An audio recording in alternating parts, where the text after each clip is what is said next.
Hi, Yeti. Hello, Moses. How are you? Hope you're fine. This is the Shy Yeti Show. Okay, where you go?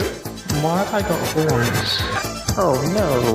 Oh, it's the Shy Life Podcast. Oh, there's gonna be some drama ahead. All I wanted was a pie, and then I hatched out of an egg. Okay, bring the mic over. He's ready to record. Is it metaphorical? Is it deep? Oh, your show's getting so international, Paul. Boy, he's not all that shy as bright. She's such a woman. Blimey, Governor, it's the Shy Life Podcast. Oh my goodness. Hello, Paul. I don't know how he does it. 776.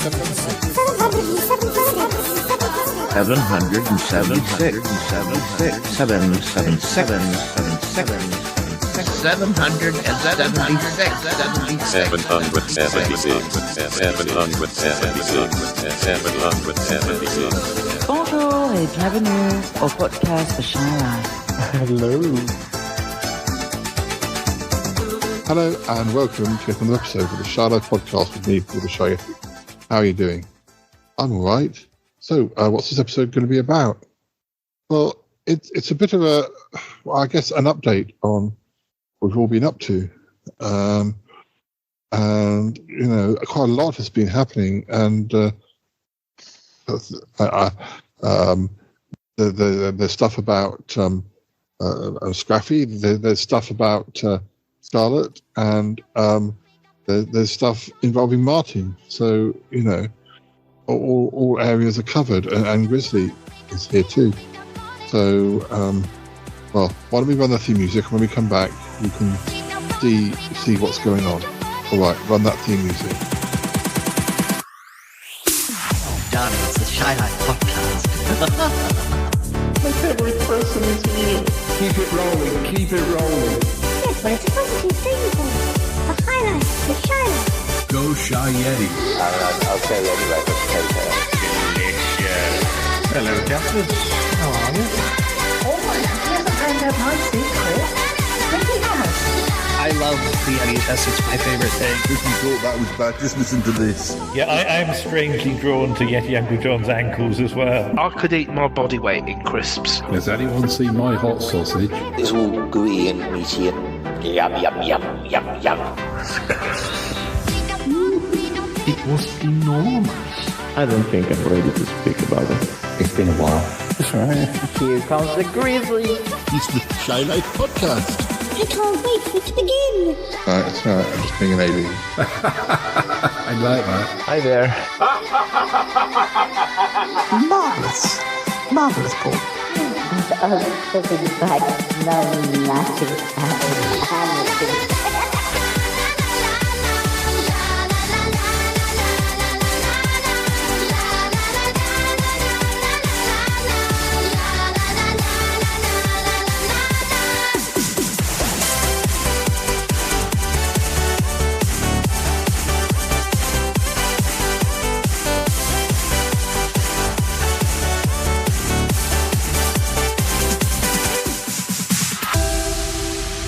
So, yeah, the first thing I'm going to tell you about really is what occurred just the other day when Grizzly was over. He nipped down to the lab. Luckily, it was on one of the days when Hubert wasn't around. And, wanted to have a word with Cromitty, and I sort of came in halfway through. But anyway, it went something like this.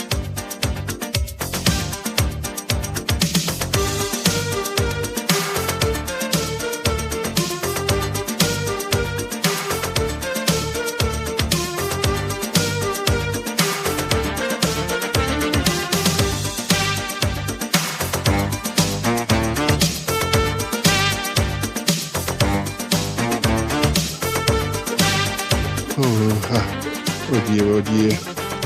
Grizzly, you said you wanted to speak to me. What's been going on? Yes, Cromitty, I think I unfused the ring when I was in my dormitory, and it contains blueprints to rebuild the Scraffy, but they were kinda imprinted in my mind, so I'm not sure how to transfer them or do something with them to give them new. But I think that if you hear the message that was recorded on that ring, then probably it will be imprinted in your mind too, because it kinda contains a podcast episode from the future. A podcast episode from the future? 10 or so years in the future? Yeah, exactly, like 10 years from the future. What did you learn? About the future. And about the Scraffy. I think we should wait for Paul and then I should take the field again so you both can hear that thing from the future. Hi guys, what's going on? Oh, Paul, funny enough, we just mentioned your name. Grizzly has, do you remember the ring that Scrappy gave us? Yes, I think so. Oh, you were going to look at it, weren't you, Grizzly? You were going to study it. Yeah, I kinda unsealed it, and it has blueprint to repair Scrappy, and a message from the future, which is a podcast episode. And if you want, I can unseal it again so you both can hear it, and probably you will have imprinted Scrappy's blueprint in your mind too, like me. What sort of podcast? Is it about the Shy Life podcast? Yeah, kind of. Well, I guess we should hear it. What do you think, Comity? Yes, I think we should listen to it. All right, come and sit down, Paul. Oh, I'm sorry. Sorry, I'm carrying a cup of tea. Are you recording? Yes, we're recording. Of course, we're recording. Good on you. Sorry, I haven't got tea for you. Okay, I'm sitting down. Do what you have to do, Grizzly. Okay, time for some magic.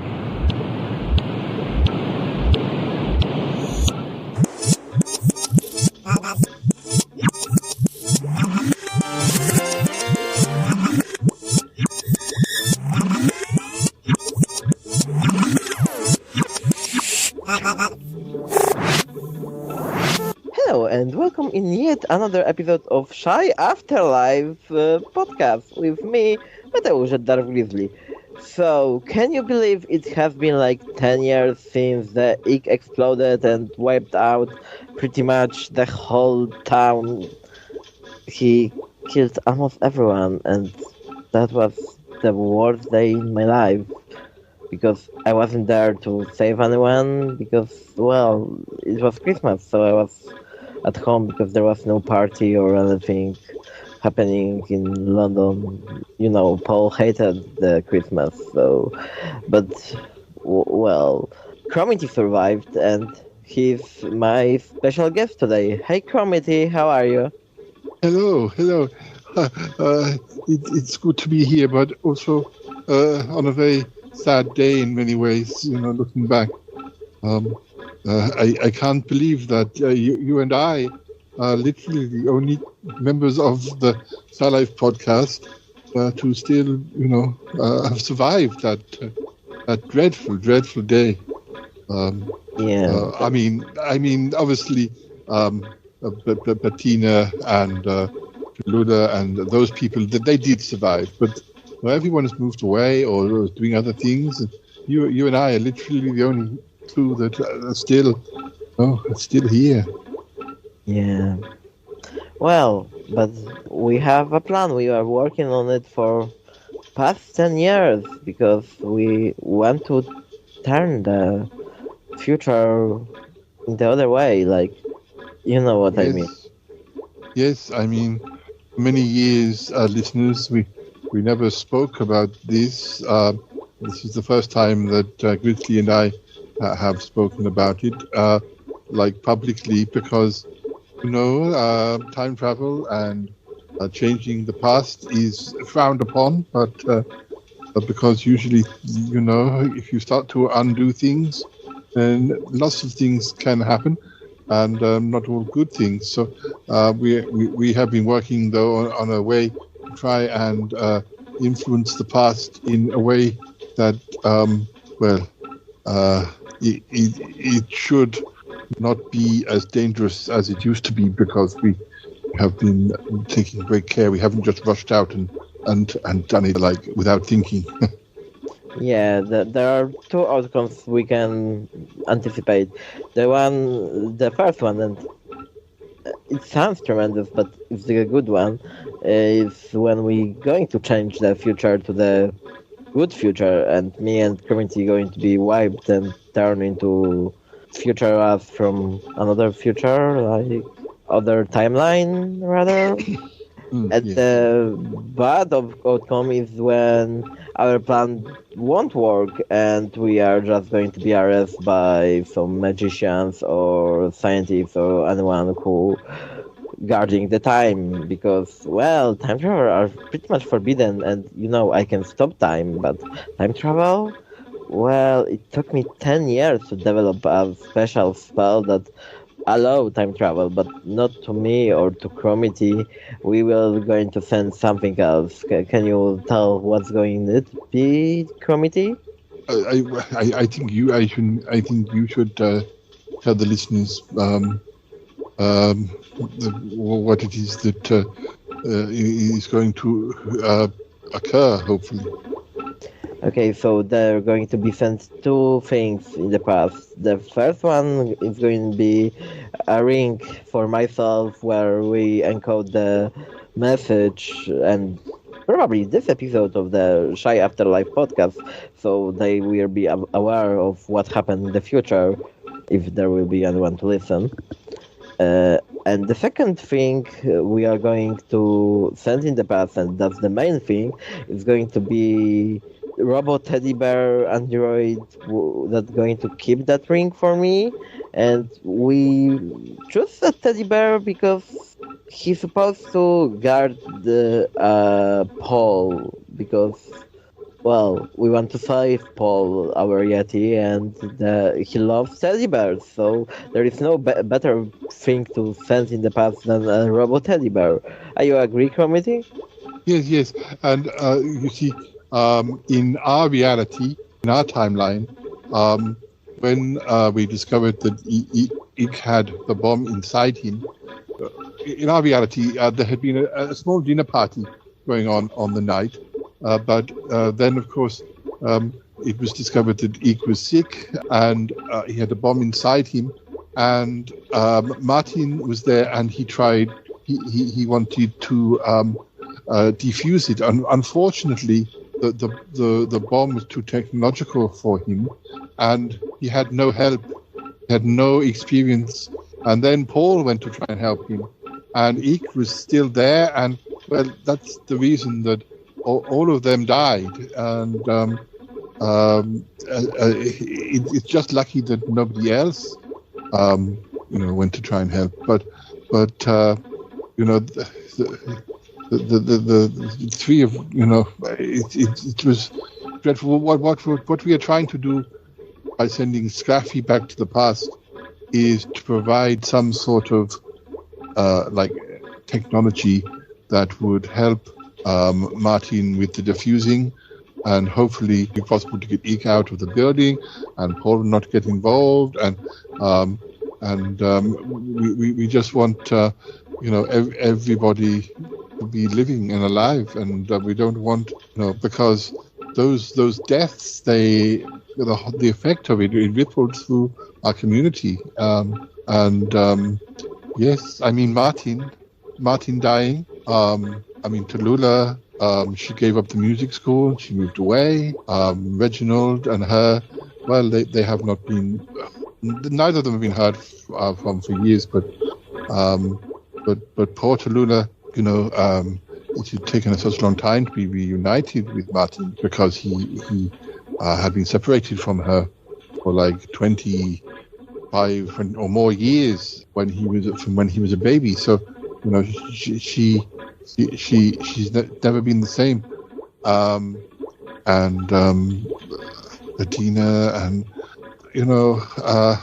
well, it's just everything started going wrong at that point. And not only that, but there has been a lot of Ike himself. He wasn't just any alien. He was a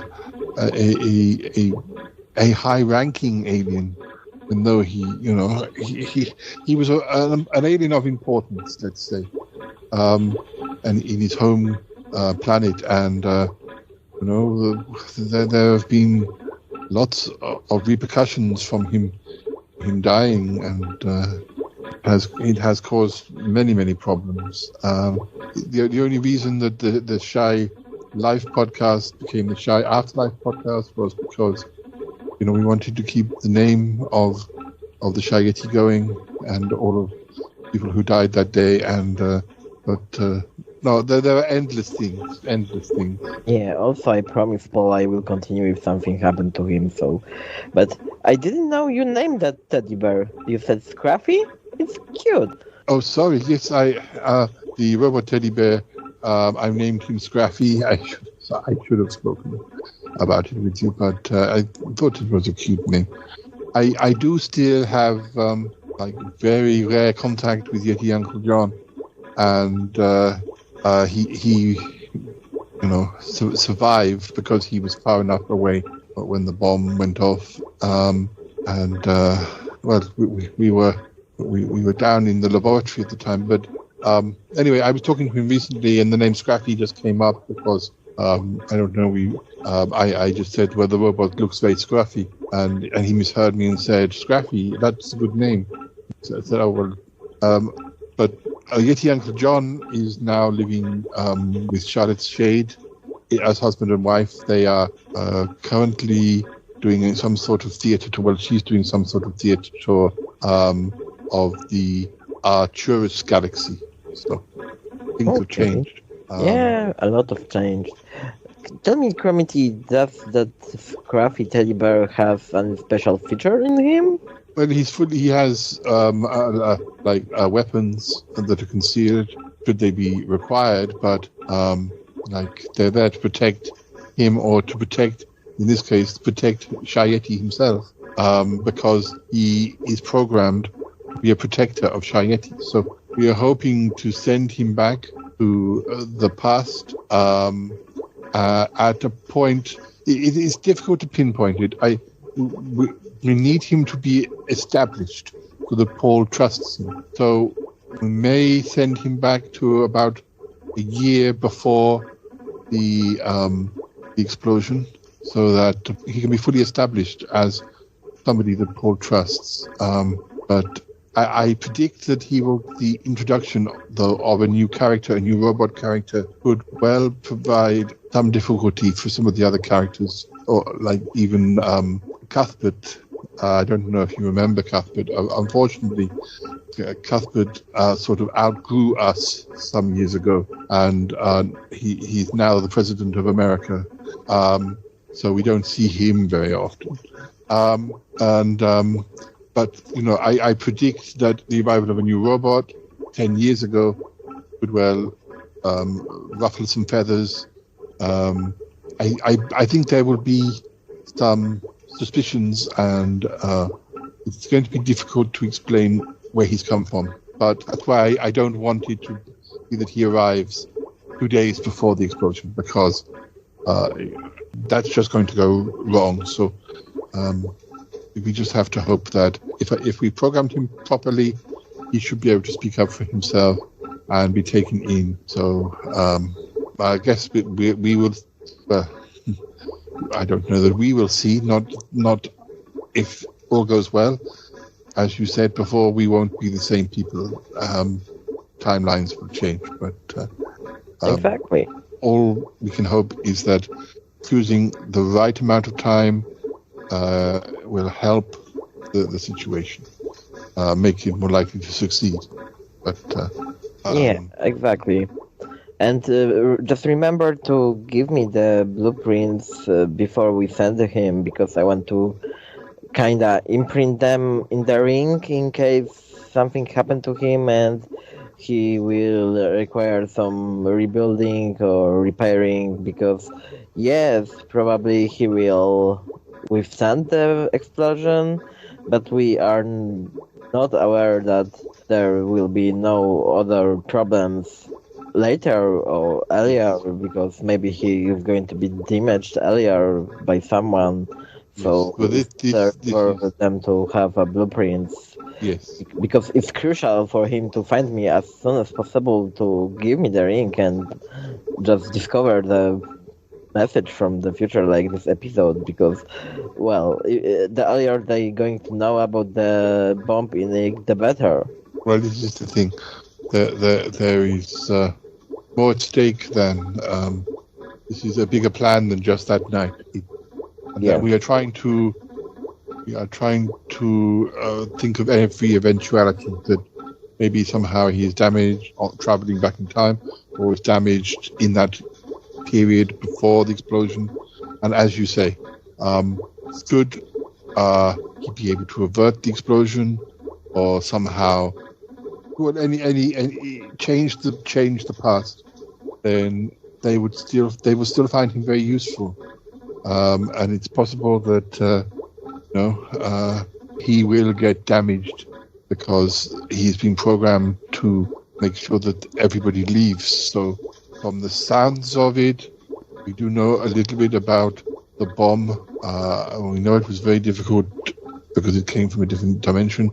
We know that it was a very difficult thing to defuse, and it may be that Scraffy has to sacrifice himself, but if they have the blueprints, there's the possibility of repairing him and for things to continue.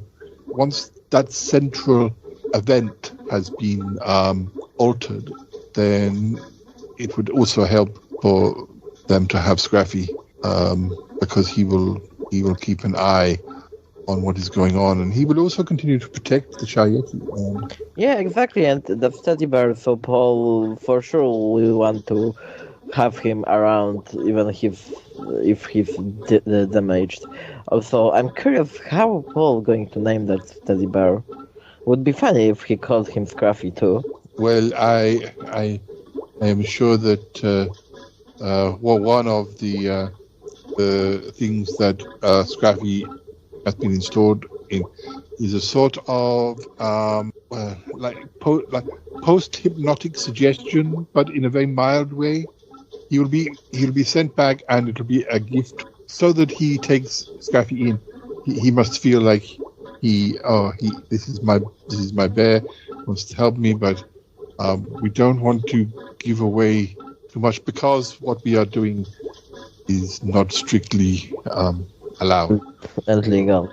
And we're covering our tracks. And we can speak about this now because none of this would exist if everything goes right. And if it will like this, it's going to be an evidence to put us in the jail.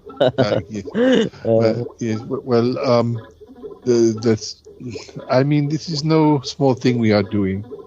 We are ready for the sacrifice to bring back Paul and the rest to the gang, to normal Shy Life podcast before Shy Afterlife going to be even created. And I hope there will be no reason to create Shy Afterlife podcast. So, do you think, committee, you are ready to proceed and I can seal the blueprints and this episode on the ring and give it to Scraffy? Or do you want to say something more? Yes, I think it's time, and we must progress, and then things will hopefully change. Yeah. Yes. Okay, so thank you for listening to this episode of Shy Afterlife podcast, and past us. If you listen to it, I hope we are not exist anymore. So, cheers and repair the Scraffy if you need that. Bye bye. Goodbye. Goodbye. Love.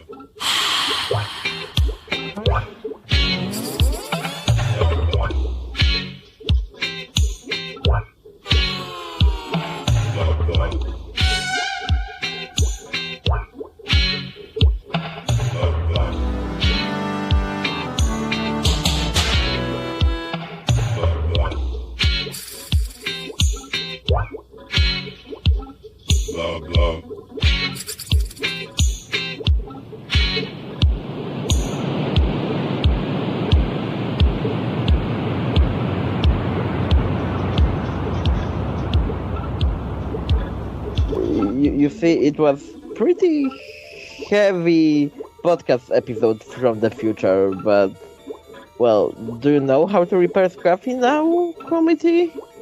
Yes.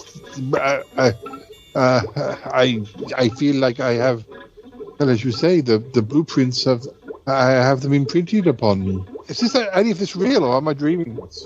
Well, I think it was real. Because Scraffy came back, and despite the fact that he was nearly destroyed more than once, and is now destroyed again, the bomb did not do as much damage as it should have done. And also other things had changed, probably because Scraffy was here. It sounded like they were just having some sort of small dinner party, and then Paul had to leave because Ike was sick, and all that happened even in their version of, but those things were already different, probably due to Scraffy having traveled back, because in our reality, in our version of time, we were having a party because Scraffy had returned from the toy hospital and was pretty much repaired. Yes, and in their future, I wasn't on that party. It's all very complicated, but I guess it's not as complicated really. It's just that because Scraffy came back, it had already affected things, and Scraffy became the reason that people were in different places, and Scraffy was there, and even though Martin tripped and fell when he was leaving and didn't get as far away as he should have done, because Scraffy was there, the bomb was inside Scraffy, which reduced, it still completely vaporized the Magpie Hut, but it would have been even worse. And from the sounds of it, it really broke up the whole gang as well. That's how important are you? Well, and Martin as well. Poor Tallulah, in that version of events, it would have destroyed her. And anyway, don't even want to think about it. All we know is that now we're on a different track. We are living the happy future now. Yeah, well, we hope so, but we still need to repair Scraffy, because on that podcast episode, they said that Scraffy would still be needed to make sure that things didn't slip back into the other, even though things have changed. There's always the danger that somehow maybe something could push us back into the bad route. Well, he will protect you no matter what, but he won't have any knowledge about the future, because the future already changed. Those time travels are so complicated. I know. But you have the blueprints now. I think I've got them in my head too, but it makes no sense to me because I don't understand any of what I've just imprinted. But now you have the imprints. We can get busy with repairing Scraffy, surely, and we can get him back. What about the fact that when they were trying to repair Scraffy at the toy hospital, they could never do a completely successful job because the technology was too advanced? And they didn't have a blueprint Paul back then, and to what I understand from those blueprints, I think they adjusted them to the technology we have now in current times. Well, okay. Yes.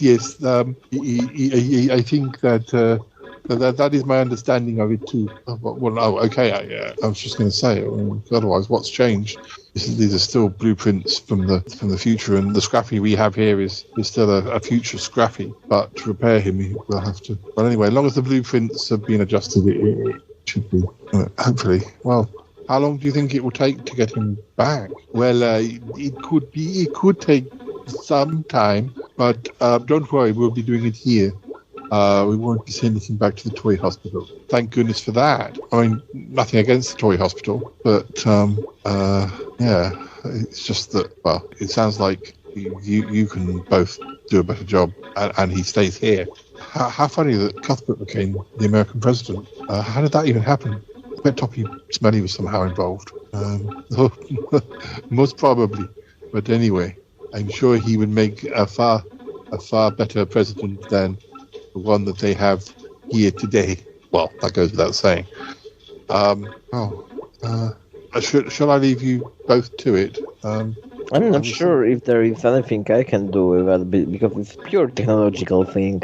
Well, I don't want to demean you, Grizzly, but I may need a helping hand, even if I am doing the hard work, and I may need you to help pass things to me.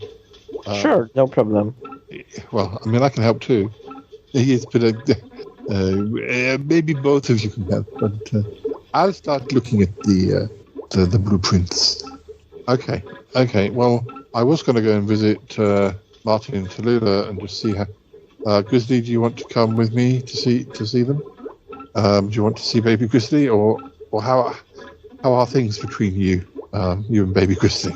He hates me and I hate him because we both hate myself, so... Well, I think you should come along. But I just need to call Bettina. I had a message from her.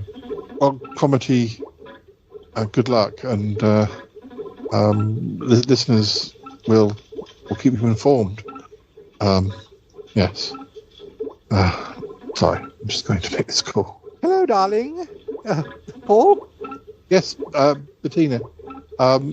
You rang earlier. Sorry, we've been a bit involved with some stuff involving Scraffy, and well, it's all a bit complicated. Oh, darling. I just wanted to say that I kind of wanted to know numbers. This is from me and Charlotte, actually. Our two-woman show.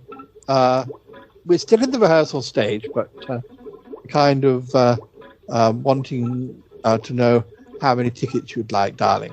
Oh, 3 tickets. Oh gosh. There's what is me in Comedy, and Grizzly. I'm sure Grizzly would like to come along. I mean, yes, Uncle John. I guess Charlotte will give him a ticket. What about Tallulah and Reginald and Martin? How many is that? 6 or something? Oh, darling. Sounds like you all like to come along, so I'll make sure you get exactly enough tickets. Anyway, Charlotte and I are in the middle of rehearsals, so I'm not having the best day of it. I seem to have lost my concentration. So anyway. Oh, sorry. No, I called you, and yes, I'll make sure you have tickets and that you have them in good time, and I'll send you a little email, darling. All right, thanks. Oh dear, oh darling. Where were we? Charlotte. Oh, who was calling, Bettina? Oh, darling, I told you I called Paul, and I was asking about how many tickets they might want. I think I guess I've just been feeling kind of like, is anybody actually interested? I don't mean about you, darling. I just mean, about me and this whole thing, and two old birds doing this two-woman show, and anyway, I feel reassured because at least all of our gang want to come along, and so I'll just make sure they get the tickets. But do you mind if I run through that anecdote I was having trouble with earlier?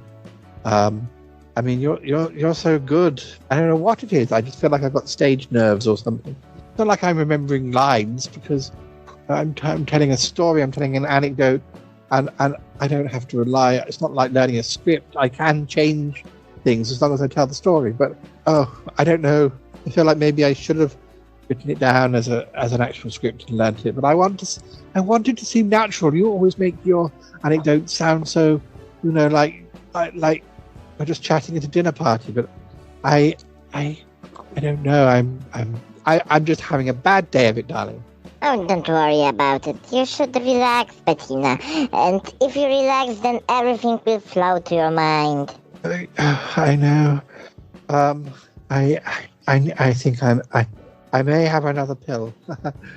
Just to steady my nerves. Darling, I'm so glad that you were able to arrange. I thought I was going to have to go and have a medical or something to speak to the doctor that provided you with those pills, but it was so simple. I think I spoke to somebody on the phone, and because you'd spoken to the doctor, it was just they were just ready for me, and they sent them over. It's been so simple, but. Yes, I'm happy I could help you, Bettina. But remember, don't take too much, though. No, I know, darling. I'll be speaking to your man from the investment company later. Have we got time for me to do this anecdote? We can call him today. It's not a problem. Okay, so we're calling him. That's fine. All right. I'm going to do my anecdote. I think I might come into it halfway through. It's just the end bit that I. So in the film, in this film Monkey Business, back in it was one of my first films, but so it was, let's just say, early 60s. And so this film Monkey Business, I was the girlfriend of, I guess I was I was second billing. I was the girlfriend of the lead character, and he was working for the end of the film. By the end of the film, he was working as he was working at a zoo, but the gorilla at the zoo was he's just refusing to come out to be a sorry, darling. I'm just trying to make. I'm sorry. I'm going to keep correcting myself and going backwards and forwards, just till I get the right spin on things. I'm sorry. I must seem so unprofessional, darling. Just relax, Bettina, and everything will flow to your mind like a river in the mountains. Yes, darling. So yes, my boyfriend in the film Monkey Business, he was working at the zoo, and the gorilla, who was supposed to be one of the main draws from the public, he was very stroppy, and I'm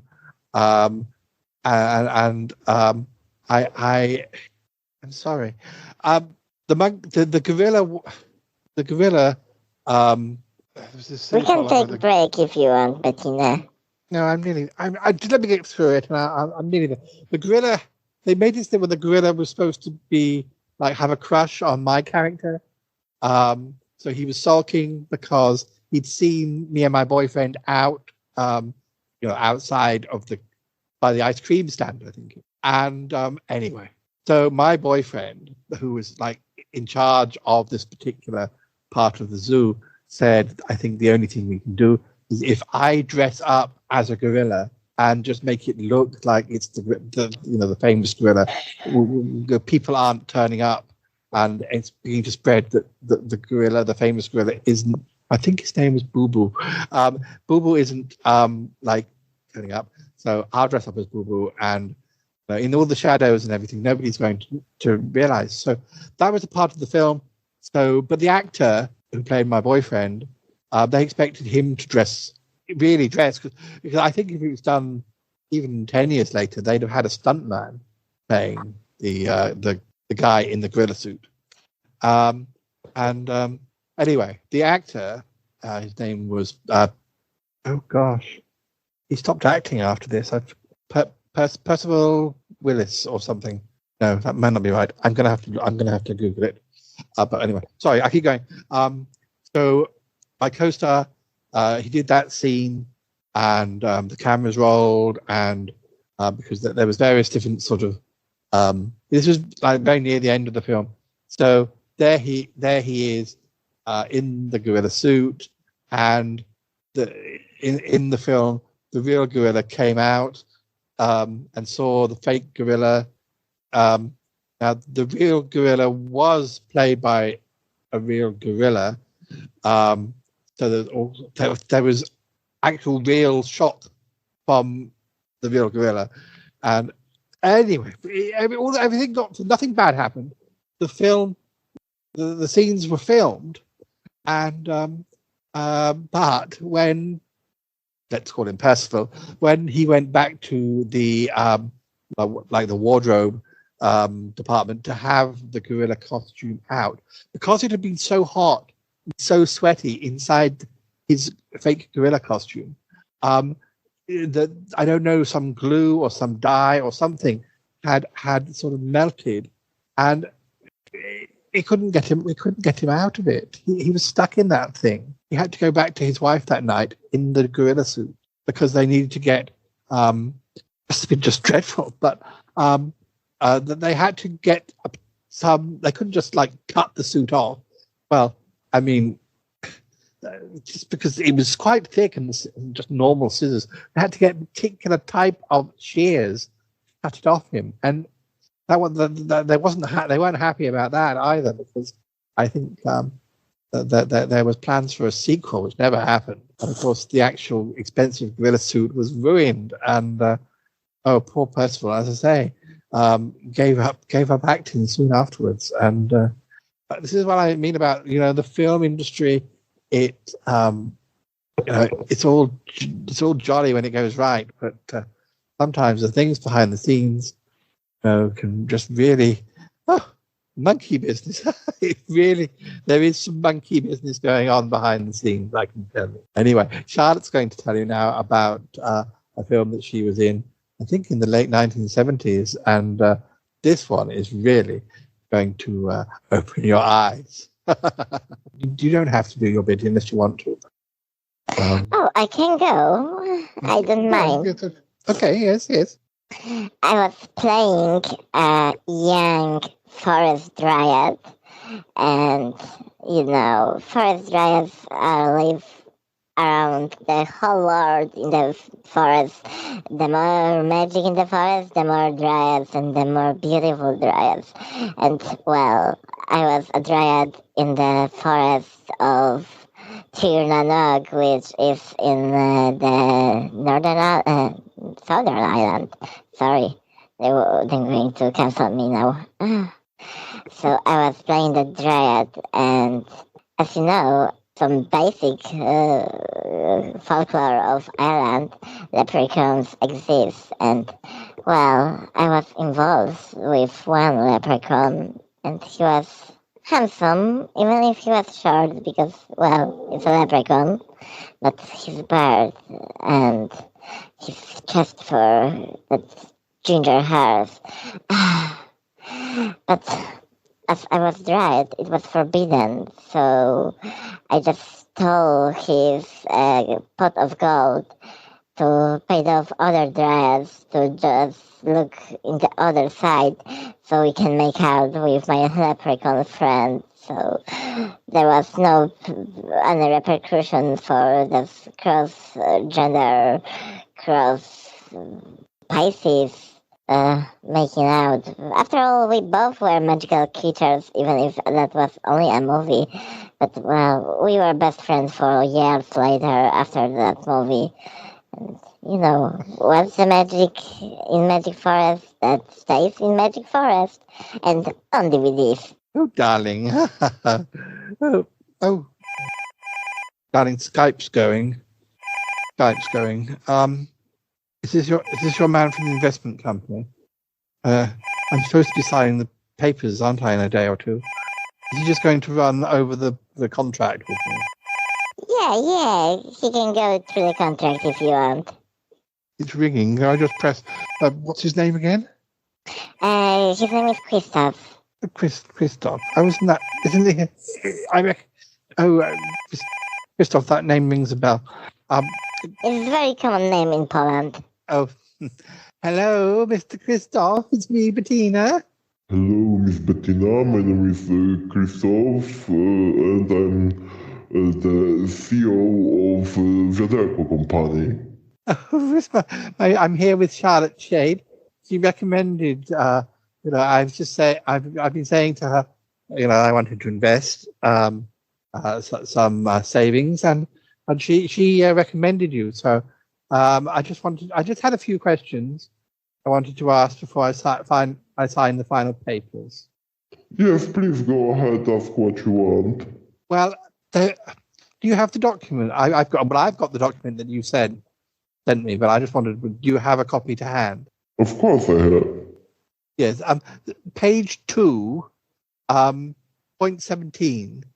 I don't know if it was a mistranslation or whether I've misunderstood. It's just the point about a codicil involving the subpoena of the acetate, and I think there was a slight subclause about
Oh dear.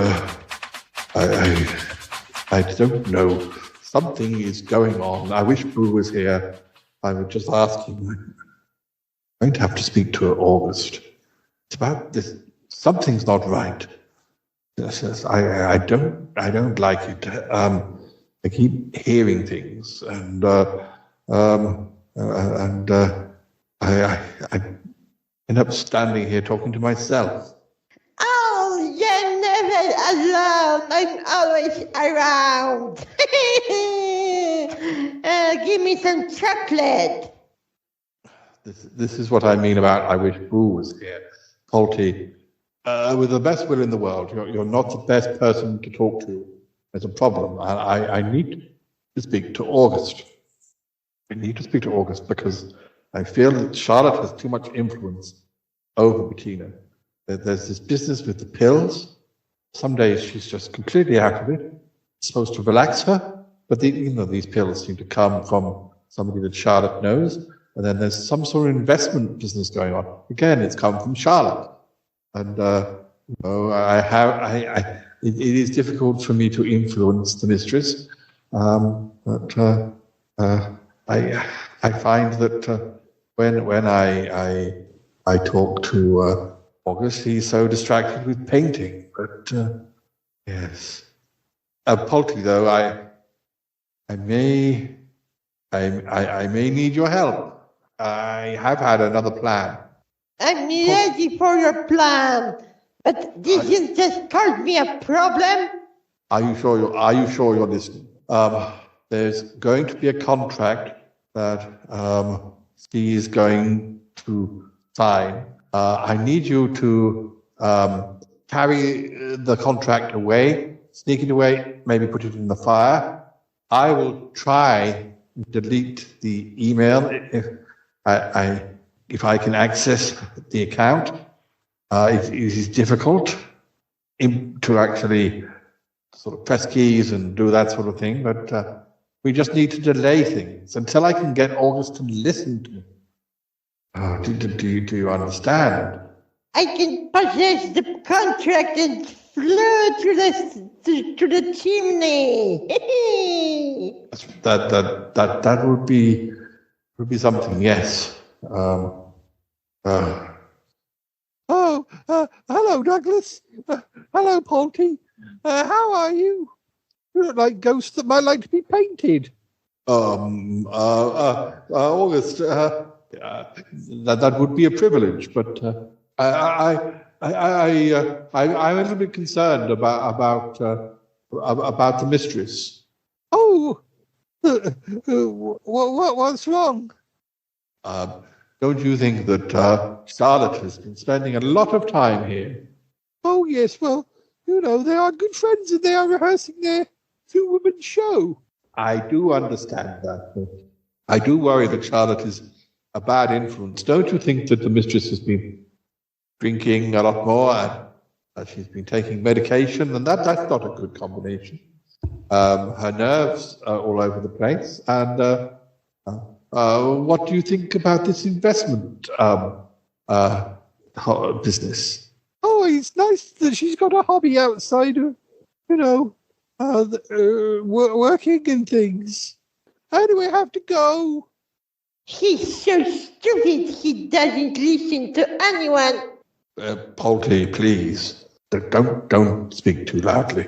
Not that I think he would hear. You have to try and get rid of this contract. Oh, now the phone's ringing. I gave one of the shelving imps to press the button. Shelving imps, and then I'll speak hands-free.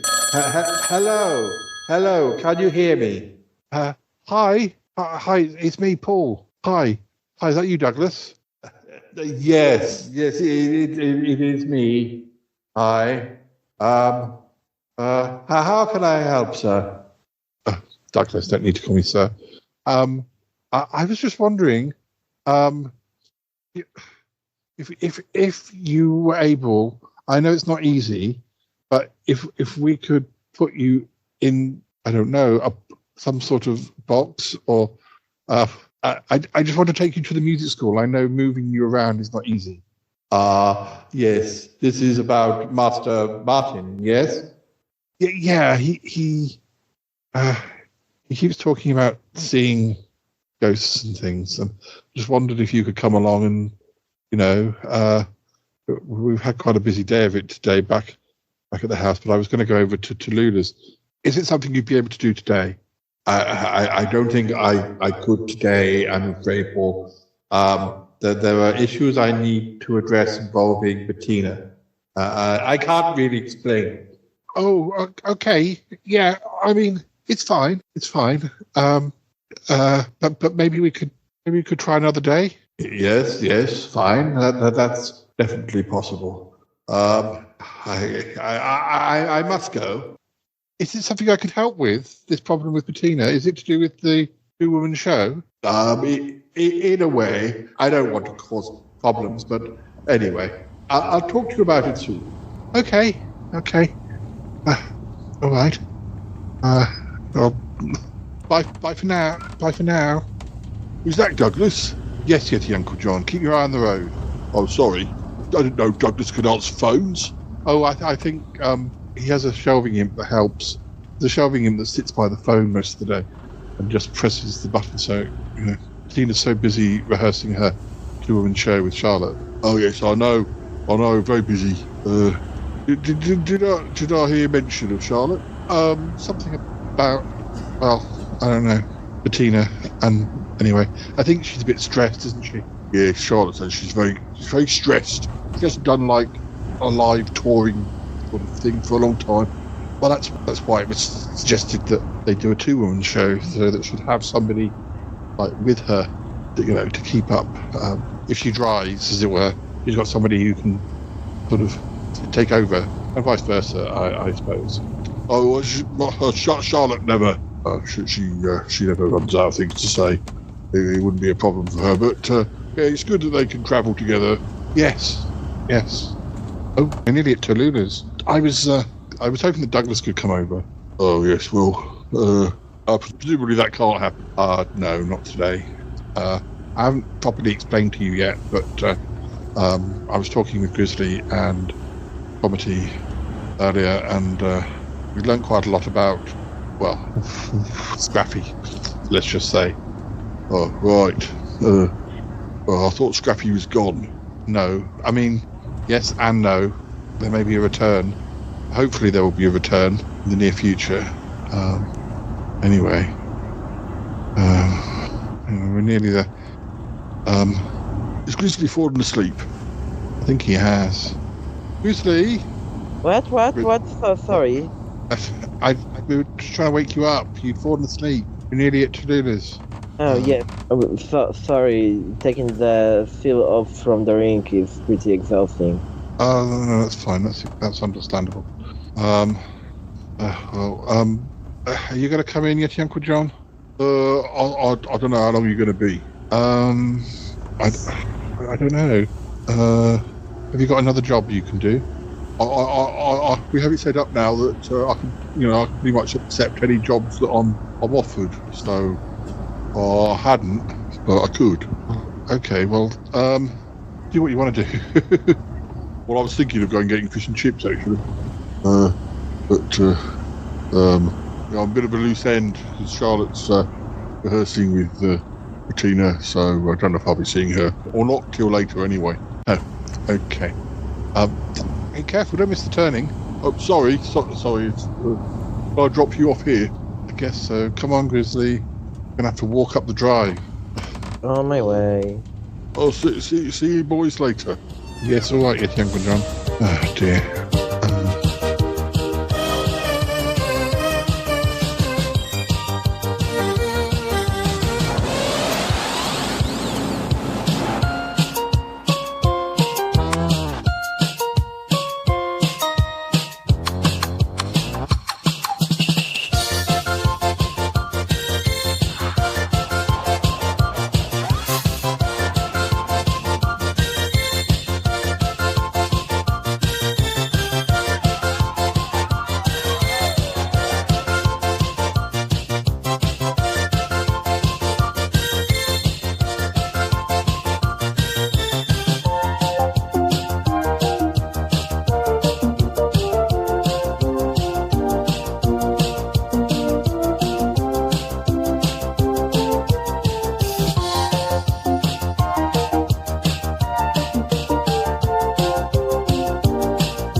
darling, Martin.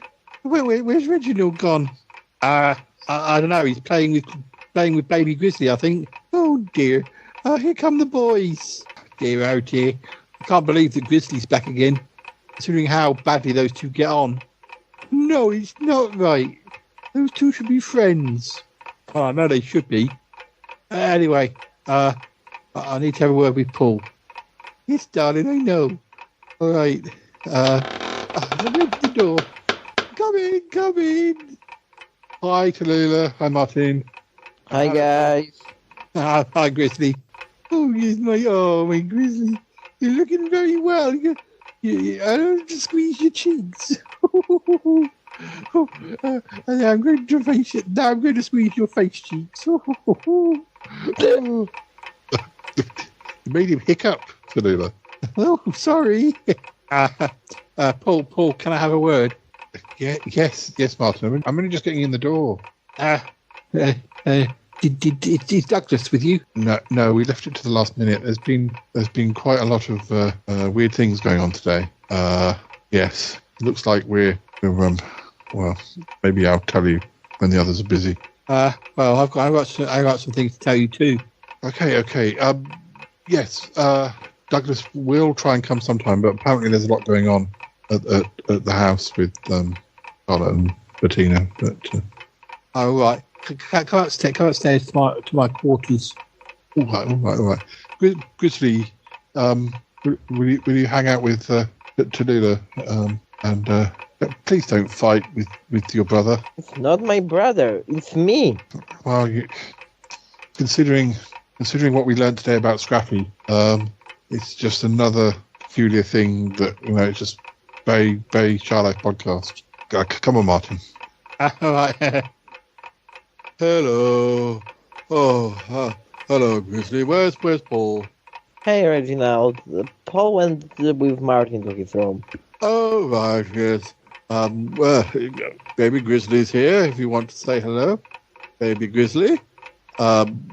Big Grizzly's here.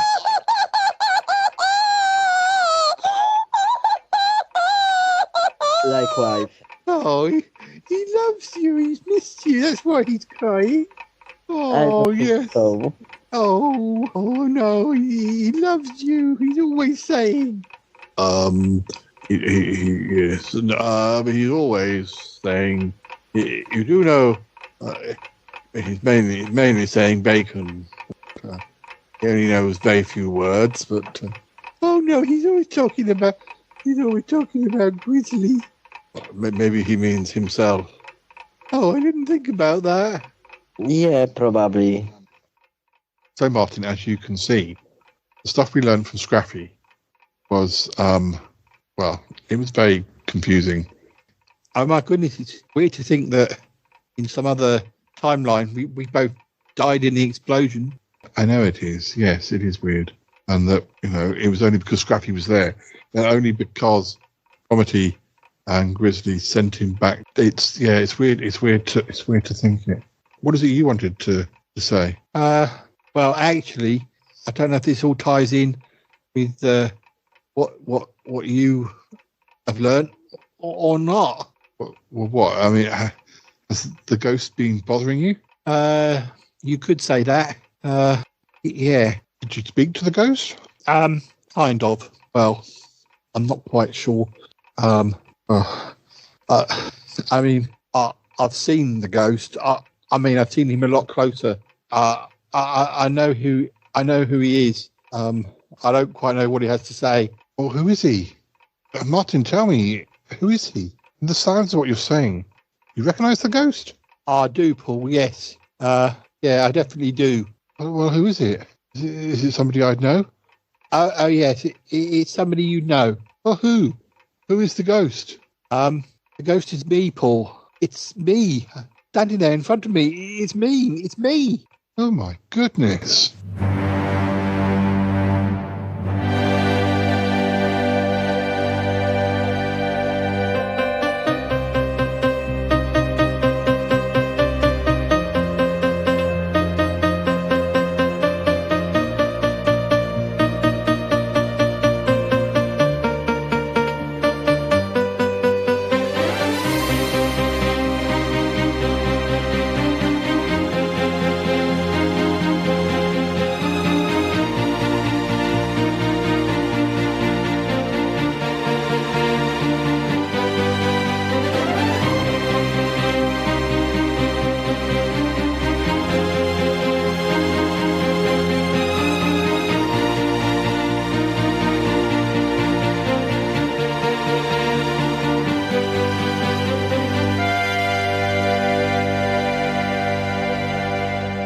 would you be haunted by the ghost of yourself? I can't hear what he's saying yet, but I wonder if Douglas was here, maybe he would be able to understand better. Maybe tune into the right volume. Well, I want to do that. I want to get Douglas here. You think it could be? Could it be something to do with what's been going on? With Scraffy and the other timeline. You think that this ghost has come from the other timeline, the timeline where you were killed? I mean, why just your ghost? If I was killed and Ick was killed, I don't know, Paul. I honestly can't tell you. No, Ollie. At least you've seen his face now. Yes, Paul. Yes, I tell you, it was quite scary. Oh, it must be. Was there any expression on his face? Was he scared? Was he angry? I mean, what? I don't know. He was just standing there and speaking, and seemed sort of frustrated that I wasn't hearing him. Oh, golly. I need to report back to Comedy about this. I don't know. Oh, dear. So, why don't you play a little game, boys? Grizzly, why don't you, why don't you start singing a little song, and then maybe Grizzly might join in. It's a hard no. I can't think. You see, he don't want to sing. Oh dear. Well, why don't we have some cake? Would you like cake? I mean, that must be something you boys both agree on. Cake? Yeah, I guess. Baby Grizzly? Tallulah, what cakes have you got?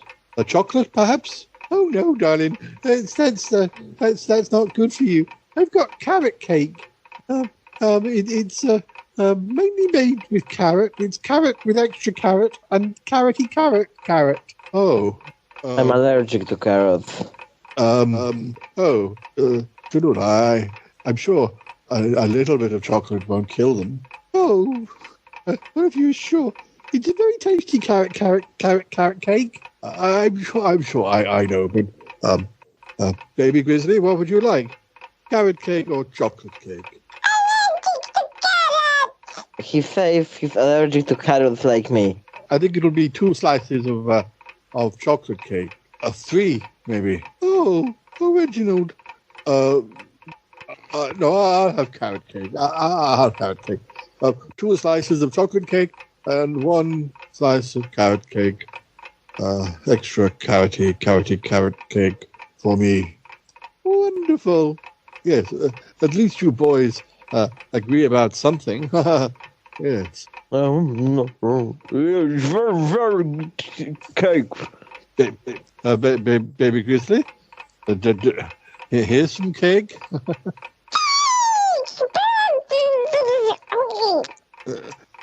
It does look a very nice chocolate cake. It even looks like there's some bacon in it. Hello? Comedy, it's me. I'm at the music school. Oh, yes. Were you able to get Douglas over there? No, something's going on with Bettina, and he couldn't explain. But I've spoken to Martin. I don't know if this is connected to what we've been talking about this afternoon, but it turns out that the ghost that he's been haunted by is himself. Really? He says it. I haven't seen it, but he says that, yes, it looks just like him. Just wondered, could it be the ghost from, the timeline where Martin died, and maybe he's jealous or something? Jealous that Martin didn't die, even though he is Martin? It's very confusing in this house. You've got Baby Grizzly and Big Grizzly, and you've got Martin and then a ghost of Martin. Can this show get any weirder? I'm sure it can get weirder, yes. Well, it has sense that Martin is haunted by Martin. Like, when Scraffy exploded, some shrapnel from Scraffy's body just get into Martin's body, so he was kinda, exposure for other dimension future by having parts of Scraffy in his own body. So that's why the ghost can appear from the other timeline and only Martin can see him, because Martin was kinda infected by the future or something. Oh gosh, this is very confusing. I think it's time to say goodbye to the listeners before they stop understanding anything we're talking about. And Paul, thank you for letting me know. Anyway, yes. Well, I've got to go and have some cake anyway. Oh, cake is always good. Yes, there's chocolate cake and carrot with extra carrot cake. Oh, which one will you have? I think I'm going to have both. Oh, Sayeti. So predictable. Thank you very much. You get busy repairing Scraffy, please. All right. Oh dear, Grizzly. How was the chocolate cake? Oh, it was very good. Yeah, I feel like I ought to have a bit of the carrot cake. Though otherwise, too, it might be sad. Anyway, listeners, that is all we've got time for. So, basically, to sum up this episode, Scraffy is on his way back, and Martin is being haunted by his own ghost. Anyway, so yeah, very much a typical episode of the Charlotte podcast. We'll be back again soon. All right? Take care. Say goodbye, Grizzly. Say goodbye, Grizzly. Goodbye. Right, where's that cake?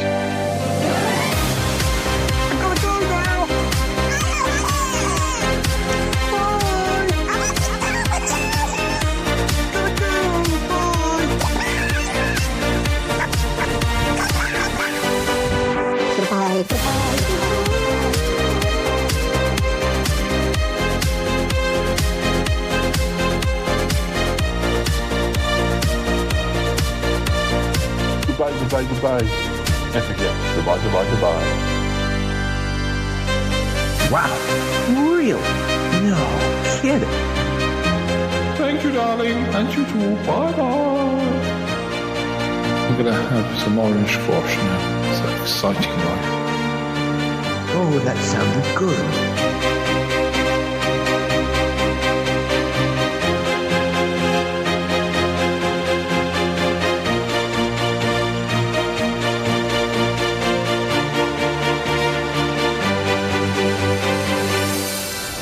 This show is part of the Pride 48 network. Find more shows over at pride48.com. Oh dear. What's going on now? Oh, it's the Shy Life podcast. Let's go. I have a voice. I have a voice. You have a voice. You have a voice. We have a voice. We have a voice. Unique voices in podcasting. UnivazPods.net. That is so cringe, oh my god. You're a man of culture as well.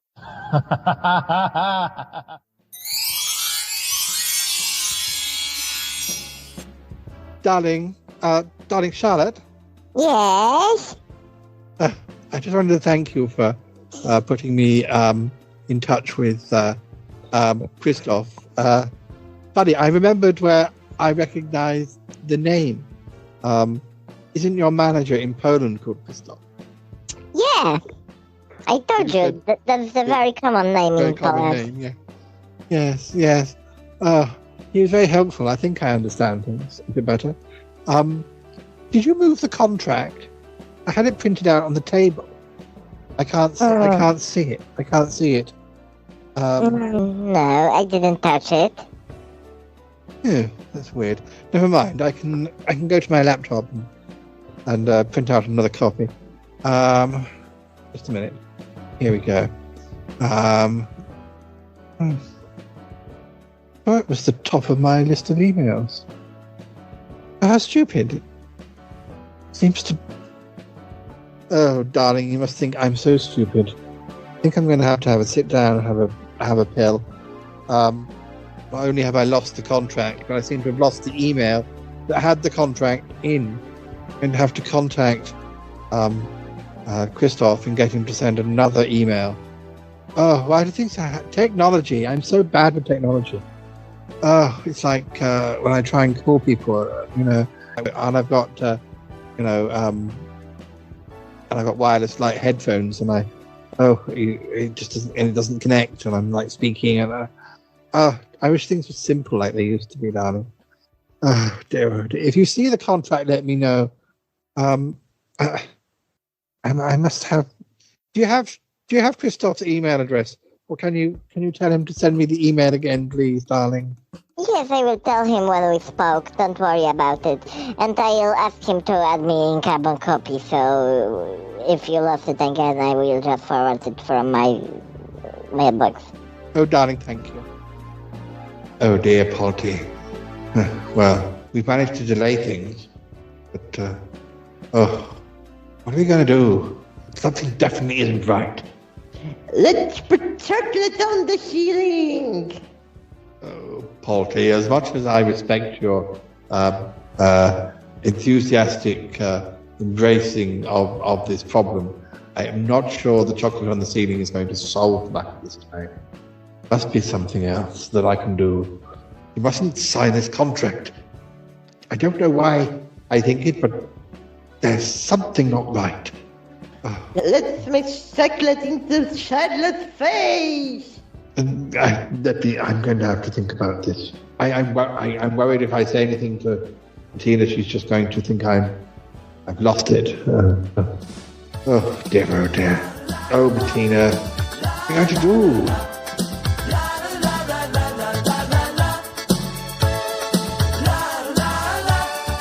This is just the weirdest thing I've ever heard. Well, gotta tell you, I didn't expect that. What the hell just happened on this show? I mean, seriously, reverse it, because I lost... What's going on? What happened? Man, was that worth it or not? Oh my goodness, that was a darling little shoe. Whoa, I love that one. Great show, Paul. Yeah, that was a good shoe. Oi, oi, that's your lot. Bye. Everyone's a critic.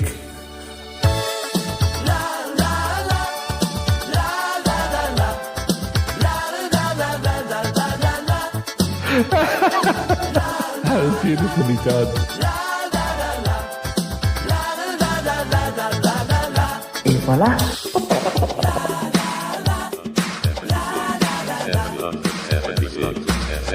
You can always call me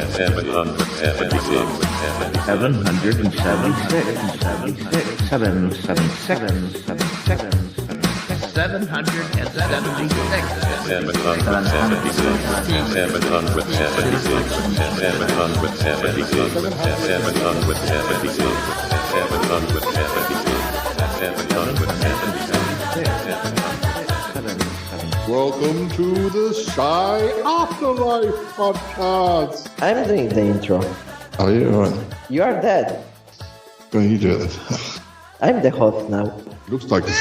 No, dear, you're not in the scene. Talk to you soon. Bye. Yankee!